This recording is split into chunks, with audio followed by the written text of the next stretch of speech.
Saatnya Anda ikuti dialog interaktif Jaksa Menyapa. Ruang khusus untuk memperoleh pencerahan, solusi tentang keluhan, permasalahan hukum yang Anda hadapi. Jaksa Menyapa juga memberikan informasi secara tepat dan akurat dalam menyikapi berbagai isu penegakan hukum baik di tingkat lokal maupun nasional. Inilah Jaksa Menyapa. Inilah Jaksa Menyapa.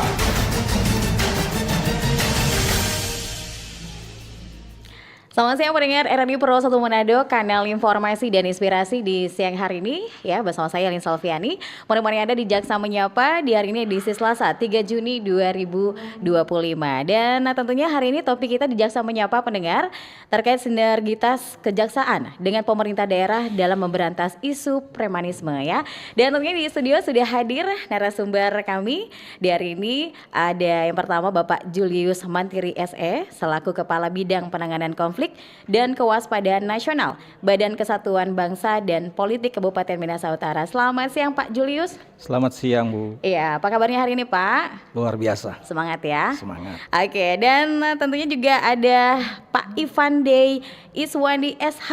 Hari ini juga hadir di studio selaku Kepala Seksi Intelijen Kejari Minahasa Utara. Selamat siang Pak Ivan. Selamat siang. Oke, apa kabar hari ini Pak? Alhamdulillah, puji Tuhan sehat. Semangat ya. Luar biasa juga. Luar biasa. Biasa di luar. Biasa di luar ya Pak ya. Oke, yang pastinya di kesempatan hari ini ya terkait topik kita sinergitas kejaksaan dengan pemerintah daerah dalam memberantas isu premanisme gitu ya. Dan kita juga nanti mengundang kebersamaan pendengar juga. Anda bisa tonton langsung Jaksa Menyapa di hari ini melalui YouTube kami di RRI Manado, dan juga Anda bisa bertanya juga nanti berinteraksi dengan kami di 082195835080. Sekali lagi di 082195835080 ya. Dan yang pasti Anda bisa bergabung melalui SMS, melalui WhatsApp dan juga di line telepon kami di siang hari ini. Baik, di Jaksa Menyapa hari ini kita mau bertanya dulu nih dengan Pak Ivande ya. Yang pastinya Iswandi SH selaku Kepala Seksi Intelijen Kejari Minahasa Utara. Pak, kalau boleh tahu gitu ya, apa itu artinya premanisme nih Pak? Ya, baik. Sebelum sampai ke arti premanisme, mungkin saya gambarkan dulu secara umum ya kenapa kita angkat terkait dengan topik ini, isu premanisme ini. Karena memang beberapa belakangan di beberapa daerah gitu ya, untungnya Manado mungkin atau Sulawesi Utara secara keseluruhan tidak begitu terdampak lah ya, tapi secara nasional kita lihat melalui media pemberitaan, media sosial kan isu-isu terkait premanisme ini juga sudah sangat viral lah gitu. Ya, makanya kita angkat ini jangan sampai isu ini muncul justru melibatkan mengganggu ketertiban umum gitu. Nah, salah satu tugas kita itu adalah kan menjaga ketertiban umum sesuai dengan Undang-Undang Kejaksaan Nomor 16 2004 Junto 11 2021, yaitu pasal 30 ayat 3 itu salah satu tupoksi kita bersama pemerintah daerah di bidang intelijen khususnya adalah menjaga ketertiban umum. Nah, kenapa kemudian muncul isu atau pembahasan topik premanisme ini? Sebenarnya apa sih premanisme ini kan gitu kan? Kalau secara etimologi ini kan premanisme ini kan sebenarnya berasal dari bahasa asing itu freeman, yaitu manusia yang bebas. Jadi manusia yang tidak peduli terhadap aturan. Jadi dia kalau bahasa kita di Jawa itu semau gue lah. Gitu. Semau maunya dia lah gitu ya. Gitu. Tapi kemudian kan berkembang di negara kita khususnya di Indonesia labeling premanisme atau freeman ini kan menjadi konotasi yang negatif. Artinya kelompok orang atau seseorang yang dalam melakukan suatu tindak tanduknya atau perbuatan itu selalu dengan kekerasan, intimidasi dan tentunya tidak sah, artinya ilegal kan begitu. Jadi artinya isu-isu premanisme ini ya memang secara menyeluruh itu ya terkait dengan tindakan masyarakat yang dilabeli selalu mendepankan kekerasan, intimidasi, tidak sah dalam mencapai tujuan mereka atau tujuan dia sendiri gitu. Jadi labeling negatif ini yang kita khawatirkan justru sangat-sangat meresahkan masyarakat. Karena sekarang dikit-dikit ya kadang-kadang kita juga lihat masyarakat bukan tujuannya dalam konotasi negatif, tapi karena dianggap negatif kemudian di labeling jadi disebut wah premanisme Iya. itu premanisme kan jadi khawatir gitu saya gitu. Dan ini juga Ya. paling ditakuti oleh masyarakat juga Ya. gitu ya. Ya. Kadang-kadang karena arogannya mereka itu Ya, gitu ya. betul. Oke, yang pasti sebenarnya ada karakteristiknya nggak sih premanisme ini, Pak? Ya, kalau kita lihat dari tadi secara etimologi, secara bahasa dan secara ada karakteristiknya tentunya setiap perbuatan yang mengedepankan kekerasan, intimidasi dan tentunya tidak sah, ilegal. Artinya dari situ juga dalam hal perbuatan apapun ya dengan ancaman kekerasan, intimidasi pasti semua orang juga menolak hal tersebut karena kita akui secara alamiah pasti manusia itu tidak menginginkan dirinya itu merasa diancam atau dilakukan kekerasan dalam bentuk apapun gitu kan. Oke, Gitu. baik. Ya masih ke Pak Julius, selaku Kepala Bidang Penanganan Konflik dan juga Kewaspadaan Nasional Badan Kesatuan Bangsa dan Politik Kabupaten Minahasa Utara. Kalau boleh tahu nih Pak, bagaimana menurut Bapak peran dari Badan Kesatuan Bangsa dan Politik ini dalam menanggulangi penanggulangan premanisme ini di Minahasa Utara nih Pak? Terima kasih Bu.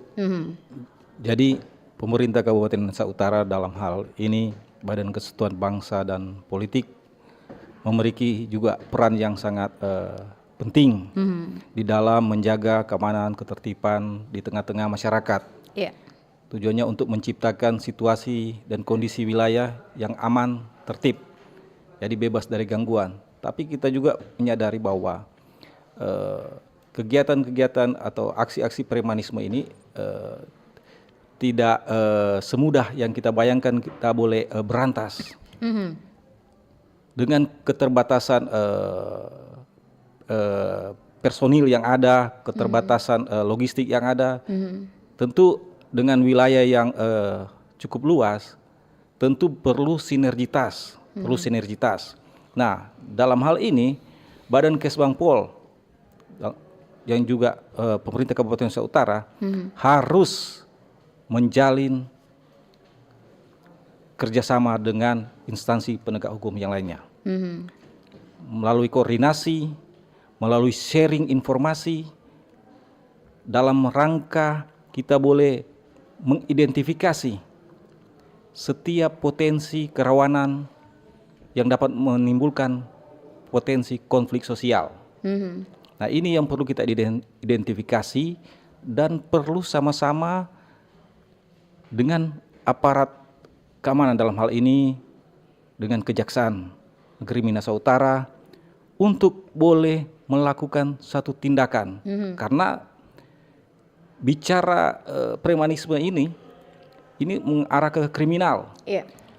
Pemkab tidak bisa menindak karena ini merupakan ranah dari penegak hukum. Nah, sebagai pemerintah kita bertugas untuk memberikan apa?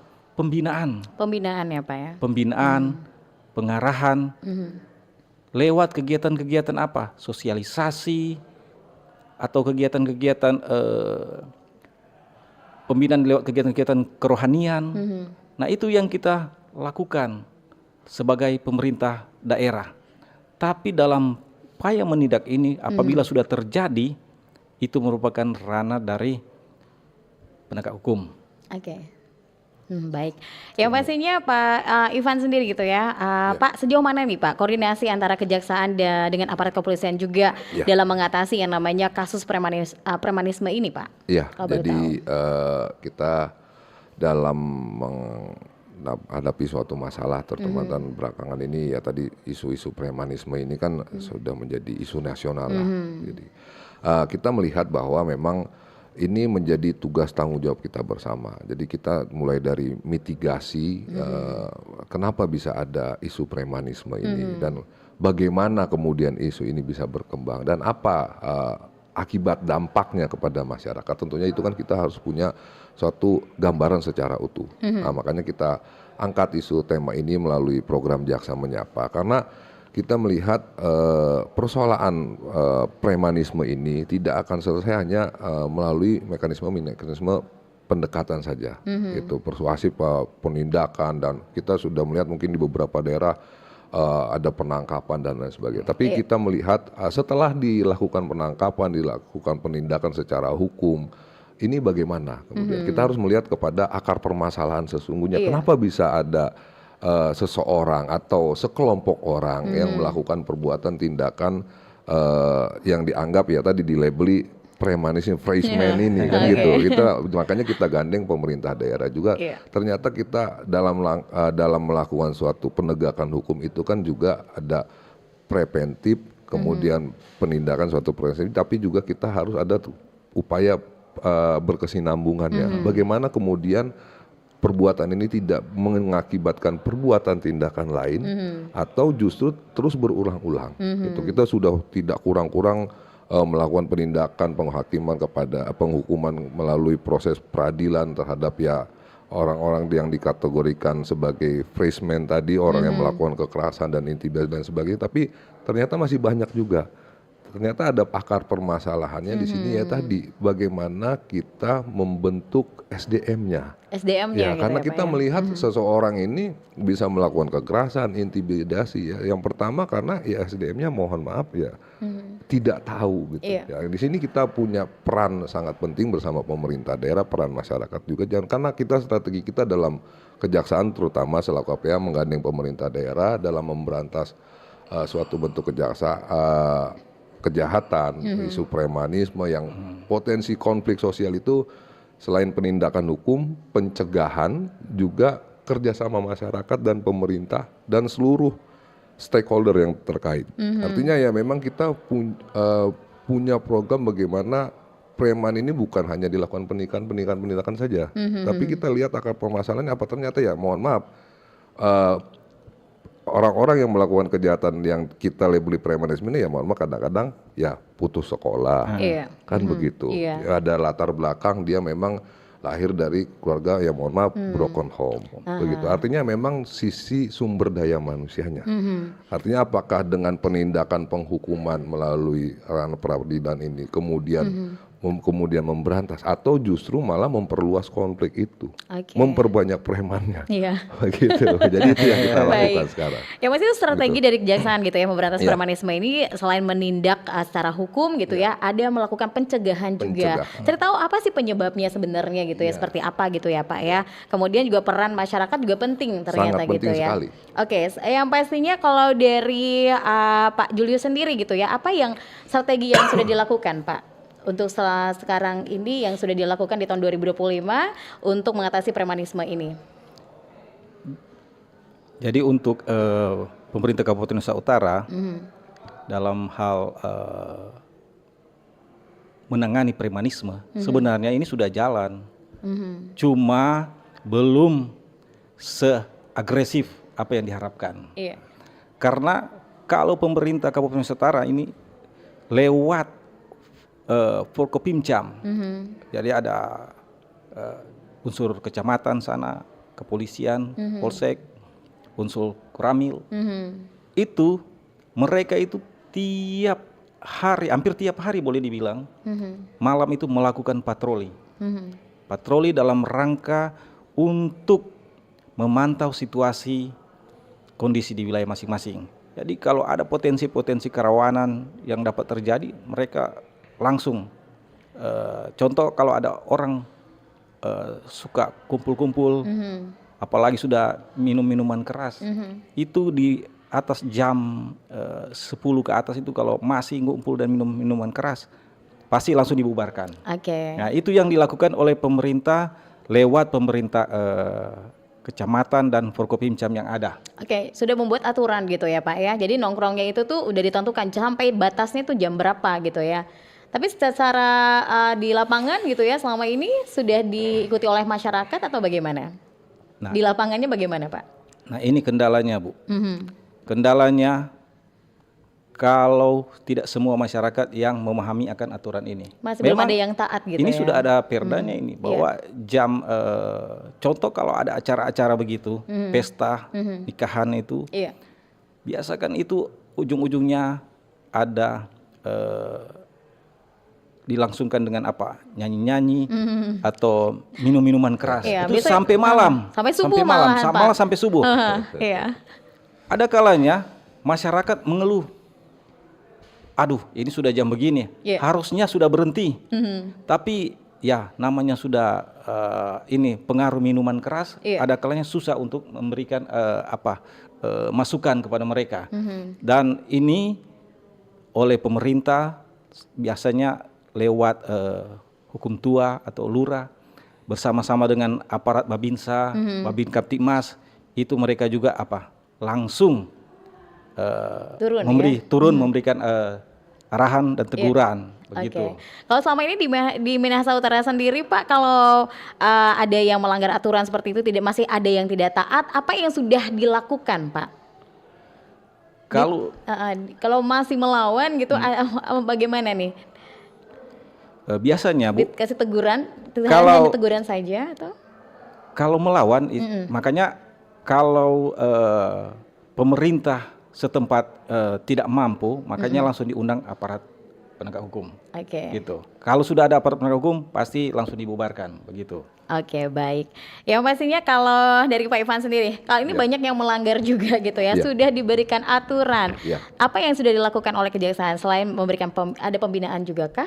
Iya, memang itu kan tentunya kita, makanya tadi bilang kita pola penanganan itu kita yang melihat. Artinya kita melihat jangan sampai labeling premanisme ini sebenarnya ya memang bukan masalah premanisme atau dia mau berobat, memang perbuatannya sudah dilarang. Misalkan saya contohkan di dalam memeras itu, ya kan itu kan di dalam KUHP kita, undang-undang pidana kita sendiri sudah dilarang, artinya sudah melanggar pidana, kan begitu. Nah, perbuatan melanggar peraturan perundang-undangan inilah, ketentuan pidana inilah yang kemudian dianggap sebagai preman, kan begitu. Jadi kan isu premanisme ini kan melebar. Sebenarnya memang perbuatan-perbuatan ini mau dilakukan siapapun.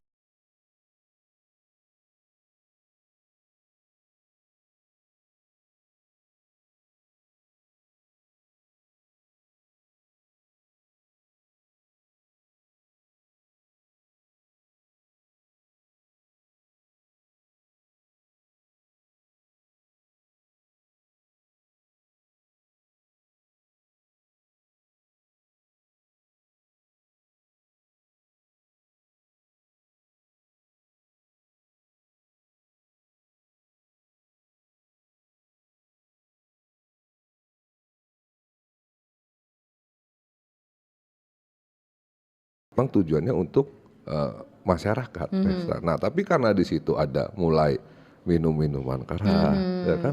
Kemudian muncullah tadi sifat premanismenya karena pengaruh alkohol, ya kan? Karena salah ucapan, salah ketersinggungan, mulai saling intimidasi. Nah, terjadi ya sejauhnya sampai ada korban misalkan. Nah, ya kita tentunya harus memilah seperti itu.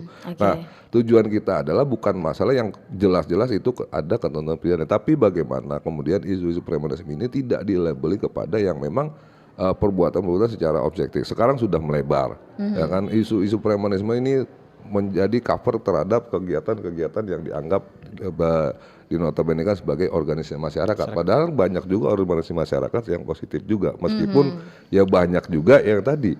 Makanya saya punya istilah di daerah ini sama kayak Bang Paul juga, ketika isu premanisme ini mencuat, kita bilang preman ada di mana-mana atau siapapun bisa jadi preman. Kan begitu.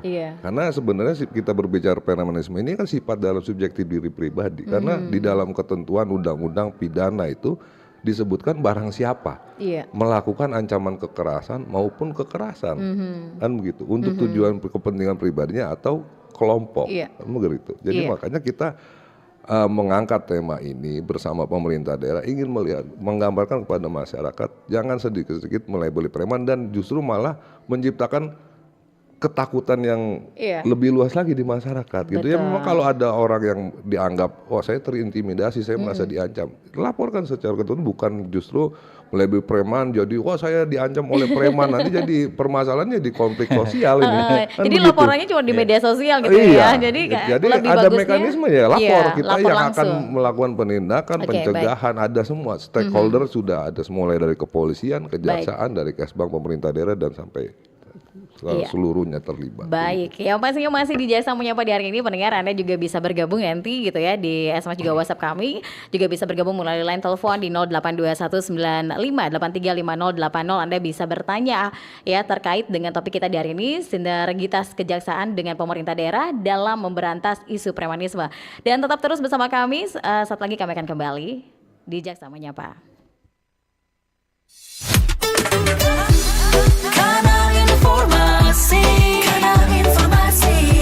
dan inspirasi Pro 1. Selamat datang di era digital baru.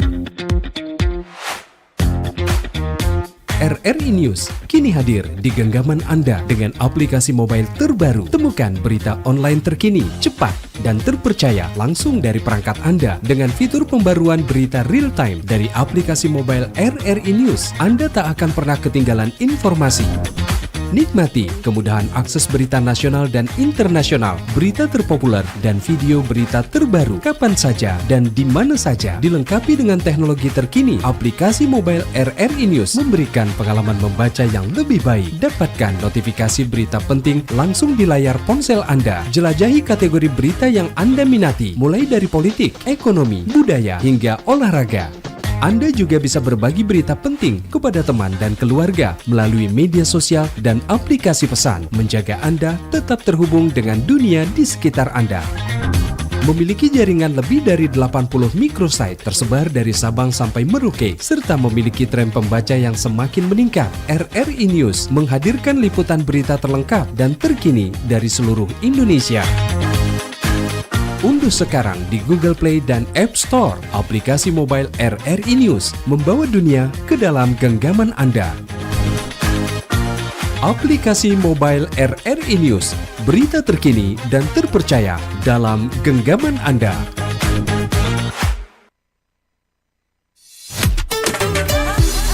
Kanal informasi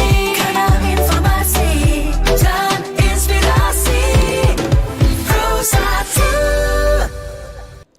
Iya, terima kasih pendengar Anda terus bersama kami RRI Pro 1 Manado, kanal informasi dan inspirasi di hari ini, dan masih di Jaksa Menyapa dan masih di topik yang sama, sinergitas kejaksaan dengan pemerintah daerah dalam memberantas isu premanisme ya. Dan yang pasti untuk Anda di kesempatan hari ini yang ingin bergabung, yang ingin bertanya bisa langsung di line telepon kami di 082195835080. Dan sekarang sudah ada penelpon di hari ini. Halo, Jaksa Menyapa. Halo, selamat pagi. Jaksa Menyapa. Iya, selamat siang Bapak. Dengan Bapak siapa di mana dengan ini? Putra Motoling. Oke, Pak Cliff ya ini ya, Pak Cliff Iya, di betul. Motoling. Oke, Pak Cliff. Selamat pagi untuk kedua narasumber dari Kejaksaan dan dari Kesbangpol ya. Selamat pagi, Pak. Selamat pagi, Pak. Begini, sekarang kan sudah banyak ormas. Tapi sekarang kan ormas sudah viral, sekarang kan sudah melenceng lah begitu. Mereka sudah menuju ke kriminal lah begitu kan. Pertanyaan saya begini, syarat dan ketentuan untuk membuat ormas itu seperti apa? Ini mungkin menuju ke Badan Kesatuan Bangsa dan Politik ya. Karena yang mengeluarkan izin kan, izin. Jadi syarat-syarat ketentuan itu seperti apa? Apakah itu secara langsung ketika sudah mengajukan saya membuat ormas, dalam hal ini tujuan ini seperti apa? Tapi tidak ada pembinaan, Bu. Mungkin seperti itu. Sebetulnya begini, Pak. Itu ada pembinaan dulu, terus ketuanya siapa, pengurusnya siapa. Dan ketika ada konflik, yang bersangkutan, yang bertanggung jawab itu pimpinannya, Pak. Jangan asal-asal kita mengeluarkan izin, mungkin karena ada kedekatan dengan, kita kok baku kenal dengan Badan Kesbangpol. Baik, Kepala. Cliff. Cepat sekali mau keluar. Padahal tujuan itu apa? Mungkin ke hal-hal, padahal begini Pak, ada juga ada juga pejabat menggandeng ormas, preman, karena mereka melindungi, tapi mungkin preman yang berkualitas lah, istilah begitu kan, tidak abal-abal. Tapi dari sisi sebagai masyarakat, itu peran dari Kesbangpol, karena mengeluarkan satu izin, satu ormas itu harus ketata. Jangan asal masuk berkas, keluar. Mereka itu memanfaatkan. Ketika mereka memanfaatkan, mereka ada keuntungan dari sini. Iya, baik. Kita dekat dengan politik, pasti Aha. kita aman. Baik. Jadi tolong Bapak jelaskan ketentuan syaratnya seperti apa. Iya. Dan saya apresiasi untuk kejaksaan yang selalu menindak kalau memang sudah melanggar hukum. Sikat Pak. Tidak Sikat. pandang bulu. Itu dari Baik. Terima kasih Pak suara Klip masyarakat. di Itu saja, Motoling. Terima kasih. Selamat pagi. Oke, memang ini bukan isu lagi gitu ya Pak ya. Banyak berpikiran ini sekarang ini preman itu berkedok ormas gitu ya. Ya. Ini yang paling menakutkan gitu ya. Nah, tentunya apa sebenarnya persyaratan, syarat-syaratnya kalau ingin membentuk sebuah ormas gitu ya. Mungkin dijawab oleh Pak Julius juga. Gimana nih Pak? Oke Ibu. Pak Cliff, terima kasih atas pertanyaannya. Memang untuk mendirikan satu ormas itu ada mekanismenya, ada persyaratan-persyaratan yang harus dipenuhi oleh para pendiri. Ya tentu yang pertama mereka, karena kita perlu ketahui bersama bahwa ormas ini merupakan inisiatif dari pribadi-pribadi ini yang ingin membentuk satu Kelompok gitu ya. Jadi bukan dibentuk oleh pemerintah, bukan. Jadi ini merupakan satu keinginan dari masyarakat itu sendiri, makanya disebut organisasi masyarakat. Nah, mekanismenya tentu pertama mereka harus melakukan pertemuan rapat untuk menentukan pengurus sementara, dan itu harus diajukan ke notaris untuk membentuk mengeluarkan SK dari notaris tentang pembentukan atau pendirian organisasi ini. Nah, itu sudah harus ada konsep ART-nya, anggaran dasar, anggaran rumah tangganya itu sudah harus sama-sama di situ. Nanti dikirim ke notaris, dikeluarkan oleh notaris SK tentang pembentukan organisasinya. Nah, tapi ketika SK dari notaris ini sudah ada, akte, minta maaf ya, bukan SK, akte dari notaris ini sudah ada, apakah itu sudah disebut sebagai organisasi berbadan hukum? Nah, kalau saya pernah konsultasi dengan pusat bahwa memang ketika sudah akte mereka itu secara organisasi boleh jalan, boleh, boleh, karena itu sudah diatur. Tapi mereka juga harus mendaftarkan organisasi ini ke Kementerian Hukum dan HAM.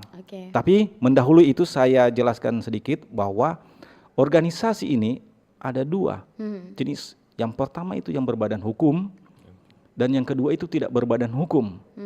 Nah, yang berbadan hukum ini itu yang harus didaftarkan ke Kementerian Hukum dan HAM. Dan yang tidak berbadan hukum itu di Kementerian Dalam Negeri. Tapi saya minta maaf kepada Pak Cliff tadi yang mengatakan bahwa Kesbangpol atau pemerintah kabupaten atau kota dengan seenaknya mengeluarkan izin pembentukan ormas. Memang saya akui bahwa peraturan yang lama memang seperti itu, bahwa ormas ini cukup dikeluarkan keputusannya hanya dari pemerintah setempat, baik pemerintah kabupaten maupun pemerintah kota. Namun dengan aturan yang terbaru seperti yang saya sebutkan tadi, bahwa untuk yang berbadan hukum itu harus didaftarkan ke Kementerian Hukum dan HAM, dan yang tidak berbadan hukum itu didaftarkan ke Kementerian Dalam Negeri. Nah, bedanya yang berbadan hukum ini kalau tidak salah itu sifatnya boleh dibilang permanen sepanjang tidak ada melakukan perubahan atau sepanjang tidak ada permasalahan di dalam organisasinya. Nah, sedangkan yang tidak berbadan hukum ini yang dikeluarkan keputusannya dari Kementerian Dalam Negeri, itunya ada limit waktunya. Oh, ada limitnya gitu ya Pak? Kalau tidak salah itu 5 tahun harus diperpanjang lagi. Oke. Begitu. Baik, mungkin ini perwakilan juga dari pertanyaan dari masyarakat gitu ya. Kalau misalkan ada kelompok, kalau hanya mendaftarkan saja, oh sudah jadi kelompok ormas nih gitu ya. Tapi ada nggak Pak yang terjadi di Minahasa Utara sendiri sudah terbentuk, sudah mendaftar, tapi ternyata mereka ini apa ya, ormas-ormas premanisme gitu ya, preman semua gitu ternyata. Apakah ini bisa dibubarkan atau bisa di stop atau bagaimana Pak? Jadi Bu, Aha. kebebasan berserikat, berkumpul, kebebasan pendapat itu kan diatur oleh undang-undang. Iya. Oke. Kita tidak serta-merta langsung dapat membubarkan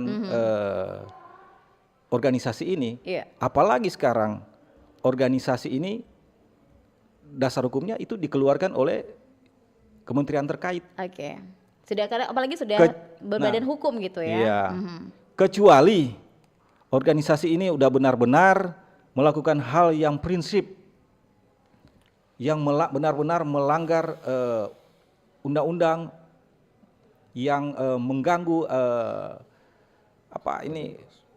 ketertiban secara masif atau bagaimana ya, untuk mengganggu NKRI. Iya. Nah itu kita bisa memberikan rekomendasi, Bisa.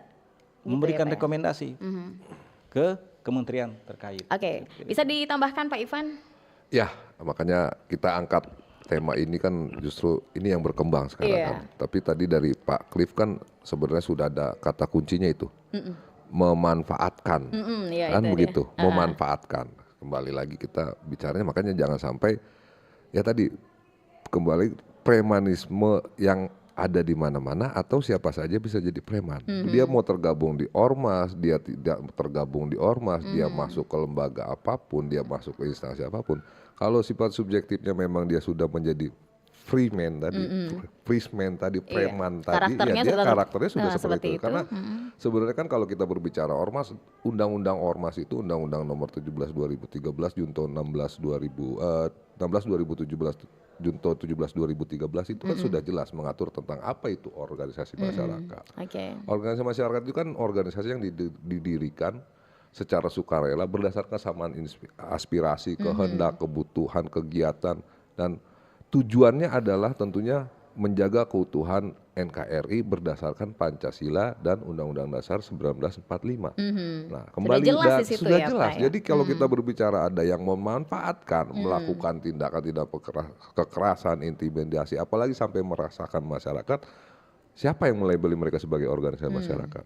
Gitu. Pancasila kita apakah mengatakan bahwa boleh perbuatan-perbuatan seperti apalagi undang-undang dasar kita kan gitu, menyampaikan pendapat di muka umum dan sebagainya itu sudah secara jelas terang benderang lagi, jadi tidak perlu diperdebatkan lagi gitu. Apakah memang isu premanisme ini justru akan mengancam keutuhan NKRI kita, apakah untuk mencoreng undang-undang dasar negara Republik kita, kan justru itu yang menjadi topik permasalahan kita. Iya. Nah ini yang menjadi kita angkat, makanya ini menjadi tanggung jawab kita bersama gitu. Kalau untuk terkait dengan larang Pak, kalau ormas bagaimana Pak gini, makanya kita bilang kembali lagi itu adalah oknum-oknum gitu. Apakah ada seluruh organisasi masyarakat berbuat seperti itu, kan enggak juga. Iya. Gitu. Hanya dari 5.000 mungkin saya dapat berdasarkan data saya mungkin 5.000 yang ada organisasi masyarakat yang berbadan hukum dan tidak berbadan hukum yang terdaftar di seluruh Indonesia. Apakah seluruhnya seperti itu? Kan tidak. Mungkin kalau kita presentasikan kan hanya 0 sekian persen, tapi kemudian menjadi resah masyarakat. Hanya dari 0 sekian persen itu yang kita tidak inginkan. Iya. Gitu. Jadi istilahnya ormas bisa, kalau misalkan cuma hanya beberapa orang oknum yang di dalam gitu ya, keluarkan dan aja. sudah jelas di dalam undang-undang itu sudah jelas ada di dalam pasal 60 itu Iya. ada sanksi hukum administratifnya kalau dilakukan melanggar ketentuan ormas, itu ada peringatan tertulis, penghentian kegiatan sampai pencabutan. Bahkan ada sanksi pidana di dalam pasal 82A. Apabila melanggar ketentuan pasal 59 ayat 3 huruf C dan D dipidana paling singkat 6 bulan dan paling lama 1 tahun. Melanggar pasal 59 ayat 3 pidana penjara seumur hidup atau pidana penjara paling singkat 5 tahun. Apa pasal 59 itu? Larangan yaitu melakukan yang pertama pasal 59 ayat 3 ini saya bacain ya, biar nggak salah, di dalam Undang-Undang 17 tahun 2013 junto Undang-Undang 16 tahun 2013, setiap organisasi masyarakat dilarang melakukan tindakan permusuhan terhadap suku, agama, ras, dan golongan, melakukan penyalahgunaan, penistaan, penodaan terhadap agama yang dianut di Indonesia. Di ayat 3-nya melakukan tindakan kekerasan, mengganggu ketentraman dan ketertiban umum dan merusak fasilitas umum, fasilitas sosial dan atau melakukan kegiatan yang menjadi tugas dan wewenang penegak hukum sesuai dengan ketentuan peraturan perundang-undangan. Jadi kalau misalkan ada ya oknum-oknum yang memanfaatkan, mengatasnamakan ormas, melakukan tindakan misalkan penyitaan, ya kan kita sita, kita yang ini saya contohkan, ini jangan dibilang preman nanti segala ormasnya preman, itu karena melakukan kegiatan yang sudah menjadi tugas wewenang penegak hukum. Itu yang kemudian menjadi konflik sosial gitu, menjadi potensi konflik gitu. Artinya makanya disinilah kita tidak bisa membiarkan ya saya bilang puji Tuhan tadi alhamdulillah untuk di Sulawesi Utara sendiri, khususnya di Minahasa Utara sendiri, ya konflik sosial itu tidak sampai meluas ya Pak ya. Artinya tapi kita perlu juga kan memitigasi, jangan sampai justru berkembang kan seperti itu. Ini yang perlu kita harapkan. Oke, baik. Dan yang pasti ada lagi penelpon? Ya pasti kalau tidak ada lagi WhatsApp yang masuk di sore hari ini, penelpon atau? Oh ya, WhatsApp? Masih belum ya. Dan yang pastinya ini sebenarnya semuanya itu ada aturannya gitu ya. Jadi tidak hanya gara-gara satu orang dikatakan ini ormasnya ini begitu ya, preman nih gitu ya. Ternyata enggak gitu ya.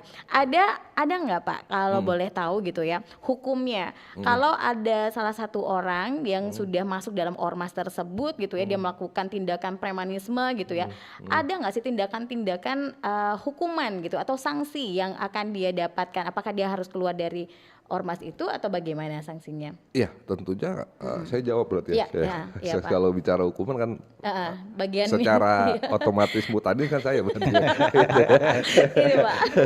Jadi tanpa ditunjuk pun saya jadi lihat diri saya sendiri kan gitu. Di bidangnya. Ya, jadi tadi saya sampaikan kalau bicara hukuman kan kita sudah ada rule-nya nih. Kita negara hukum. Undang-Undang Dasar 1945 kita pasal 1 ayat 3 sudah menyatakan bahwa Indonesia adalah negara hukum. Artinya secara kasar kita bilang, mohon maaf, ya kita bernapas saja sudah dilindungi undang-undang.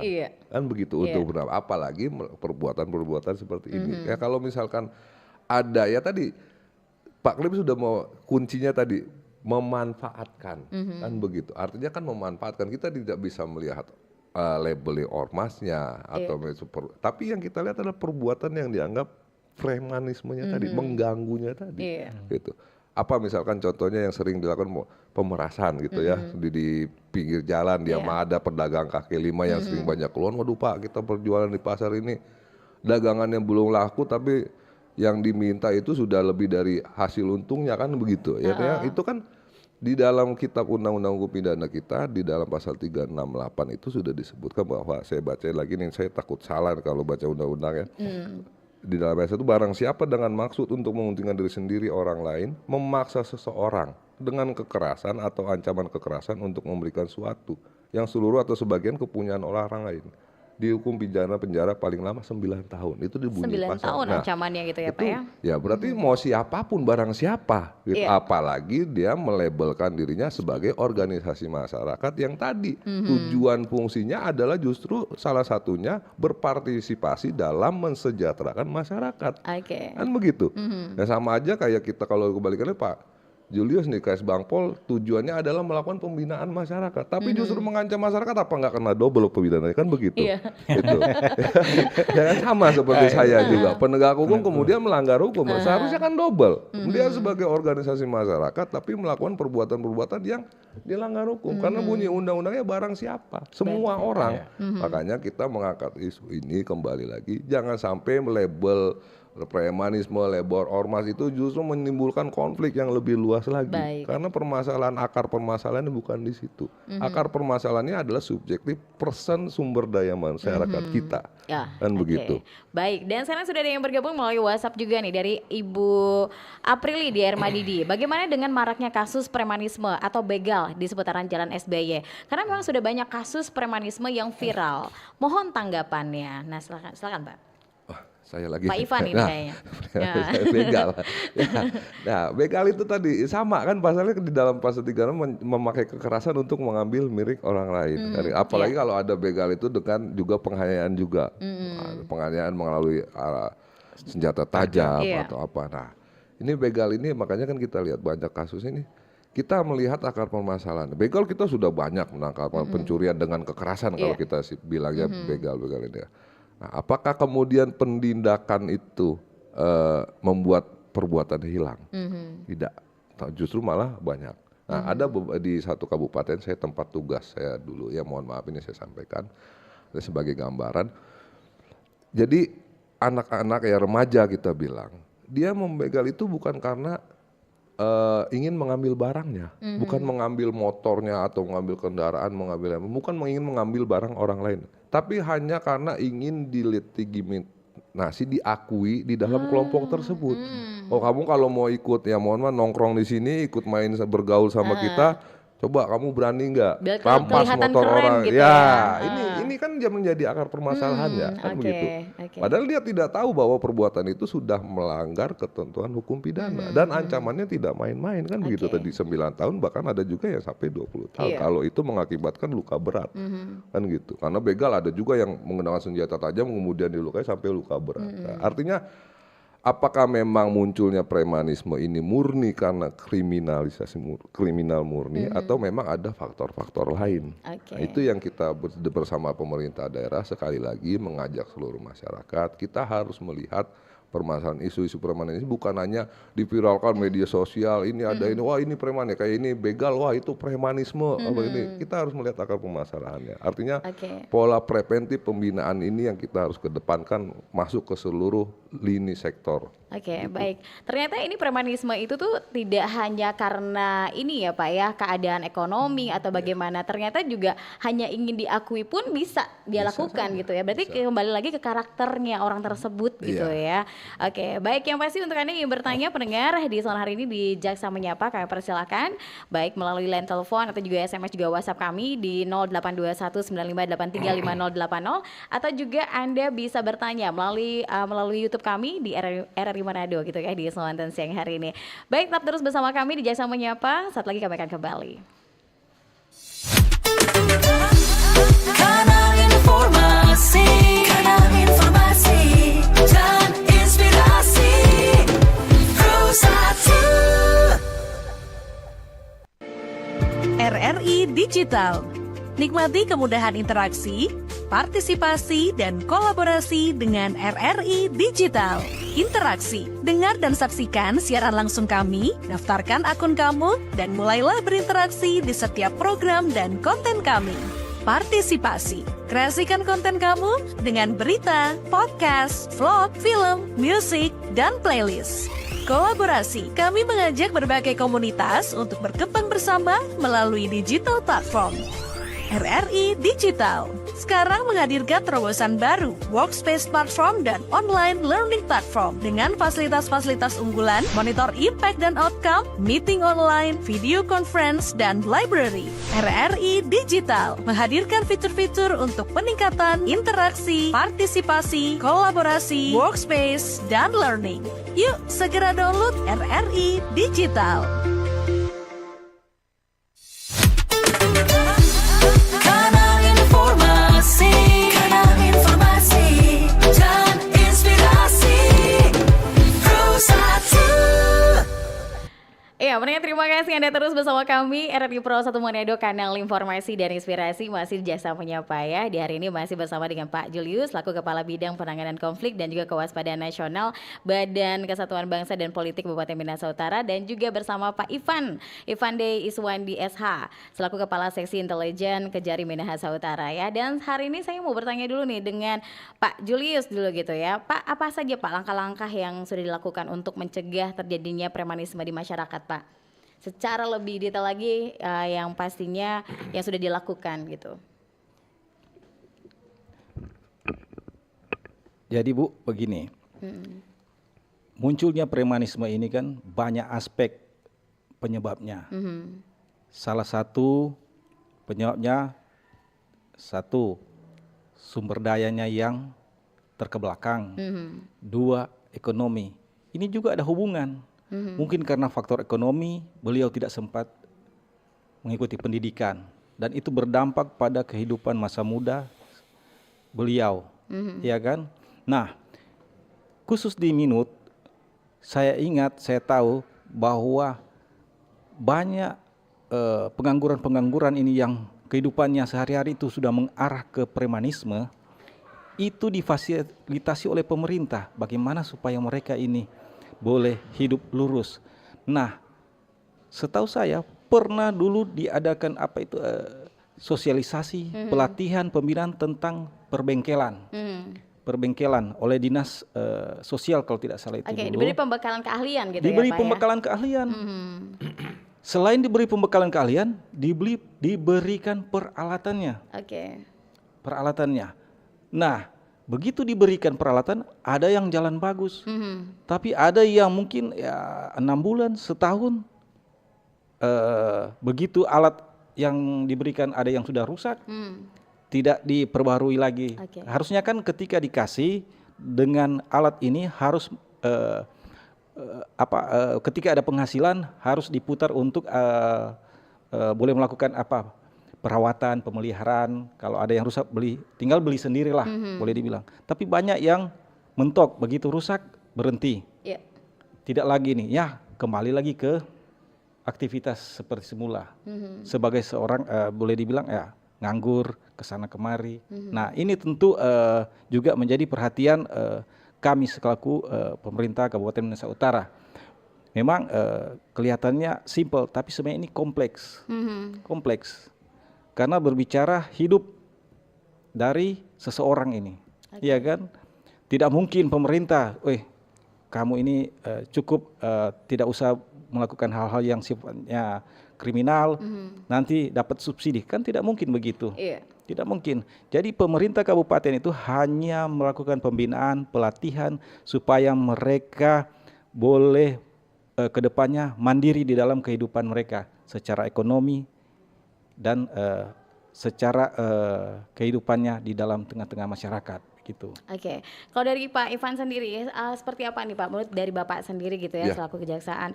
Kira-kira sebenarnya premanisme ini bagaimana caranya kita untuk mengurangi lah gitu ya, atau tidak menyebar luas gitu ya, tindakan seperti ini, apa yang dilakukan Pak?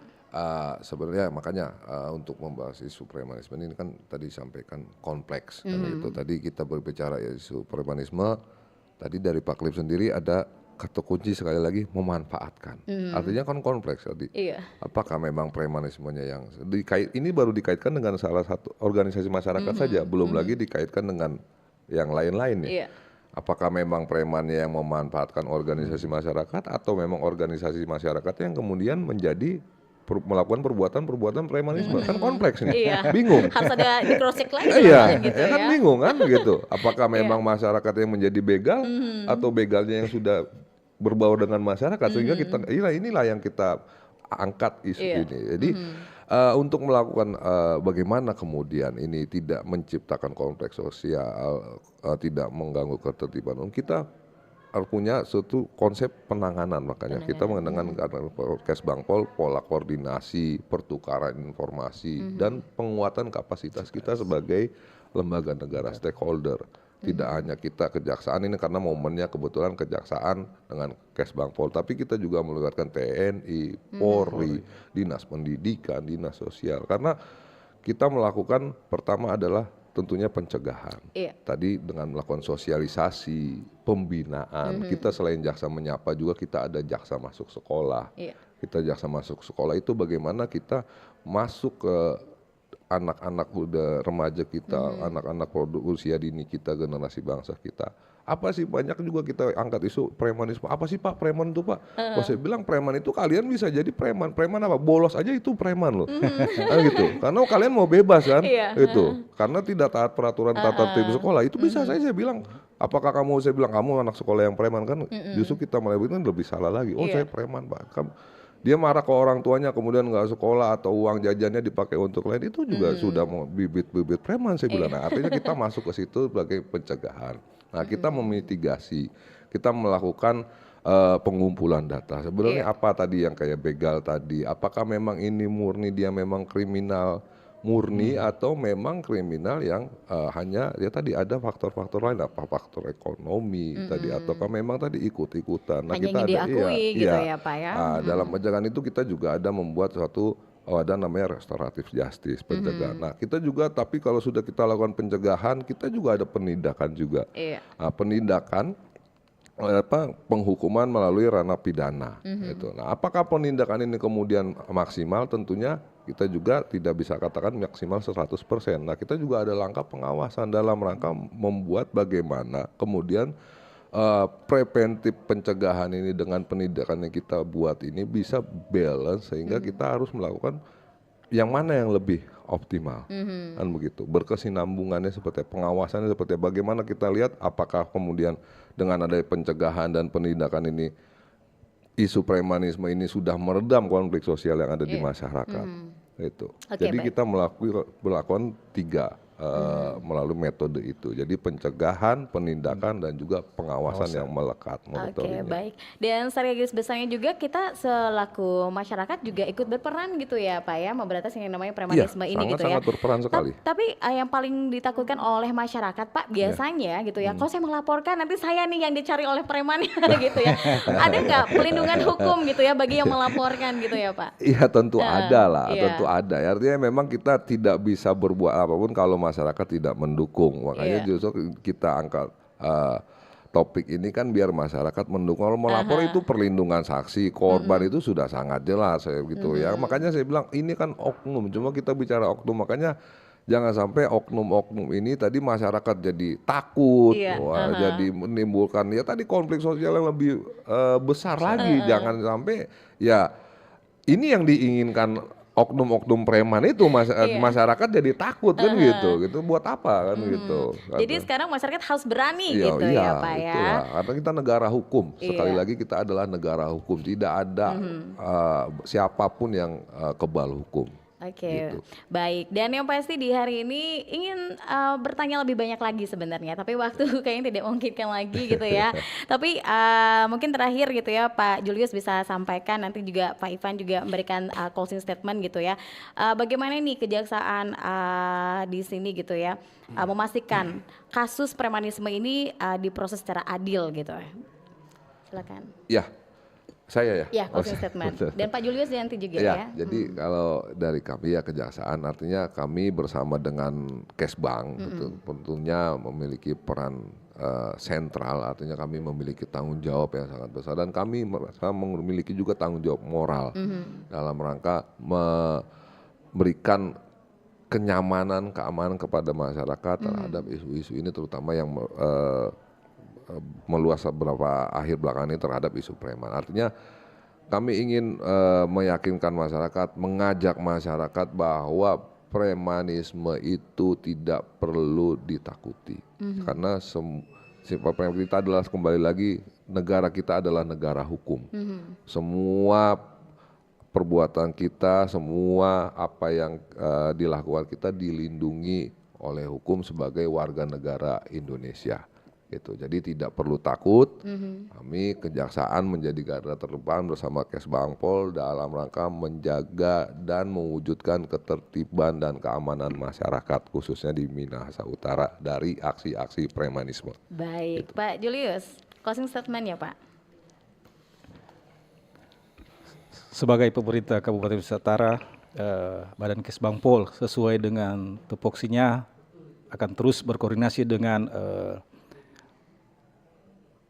pihak-pihak terkait dalam hal ini khusus saat ini bersama dengan Kejaksaan Negeri Minahasa Utara dalam lingkup Kabupaten Minahasa Utara untuk terus bersama-sama mengawal, menjaga agar situasi, kondisi wilayah, keamanan ketertiban di tengah-tengah masyarakat tetap kondusif dan aman.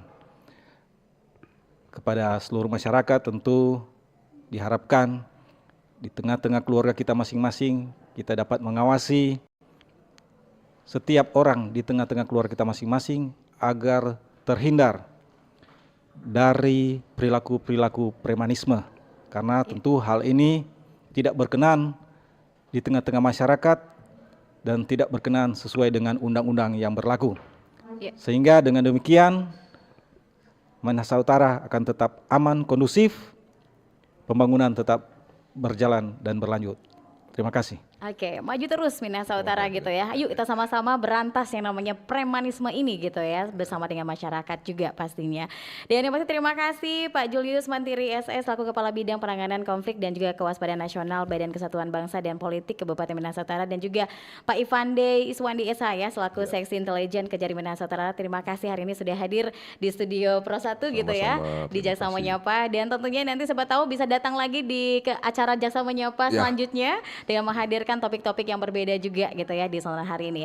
Dan baik, terima kasih juga untuk Anda pendengar yang sudah bergabung melalui SMS dan juga line telepon tadi di 082195835080, dan terima kasih juga untuk Anda yang sudah menonton siaran kami di hari ini juga secara langsung di YouTube RRI Manado ya. Dan saya Lin Salviani mewakili kerabat kerja yang bertugas di Jaksa Menyapa hari ini menyampaikan terima kasih kebersamaan Anda, dan terus dengarkan RRI Pro 1 Manado, kanal informasi dan inspirasi. Saya Lin Salviani, selamat siang. Terima kasih Anda telah mengikuti dialog interaktif Jaksa Menyapa. Partisipasi Anda membantu meningkatkan dukungan dan kepercayaan publik terhadap institusi penegak hukum.